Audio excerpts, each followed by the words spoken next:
ఇక 10 ఏళ్ల పాలనలో 100 ఏళ్ల నష్టం. కేసీఆర్ హరీష్ వల్ల సాగునీటిలో తెలంగాణకు తీరని అన్యాయం. కృష్ణాలో 299 టీఎంసీలకే ఒప్పుకొని ఏపీకి శాశ్వత హక్కును రాసిచ్చారు. మేము 555 టీఎంసీల కోసం కేంద్రంతో కొట్లాడుతున్నాం. దమ్ముంటే కేసీఆర్ అసెంబ్లీకి రావాలి, లేదంటే రాజకీయంగా జలసభాది అని చెప్పేసి ముఖ్యమంత్రి రేవంత్ రెడ్డి అంటా ఉన్నారు. ఇంకోట్లు నడుస్తుంది కథ. బీఆర్ఎస్ మనుగడ కోసమే నీళ్ల సెంటిమెంట్ తీసుకొచ్చిండు కేసీఆర్ అని ఇక్కడ ముఖ్యమంత్రి అంటున్నాడు. కృష్ణా నుంచి రోజుకు 13.37 టీఎంసీలు తరలించేలా ఏపీ ప్రాజెక్టులు కట్టుకుంది. మనం మాత్రం రోజుకు 0.25 టీఎంసీలు కూడా తీసుకోలేకపోతున్నాం. అంటే పావు టీఎంసీ కూడా తీసుకోలేకపోతున్నాం. పాలమూరు ప్రాజెక్టును జూరాల నుంచి శ్రీశైలానికి మార్చడం వల్లే 84,000 కోట్ల రూపాయల అంచనా వ్యయం అయిందని చెప్పేసి అంటున్నాడు.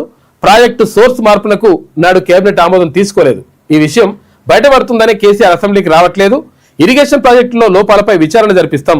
దొంగతనం బయటపడుతుందనే ఆదిత్యనాథ్ దాస్ పై హరీష్ రావు ఆరోపణలు చేస్తున్నారని చెప్పేసి ఫైర్ అయ్యిండు నిన్న ముఖ్యమంత్రి రేవంత్ రెడ్డి. ప్రజాభవన్లో మాట్లాడిండు.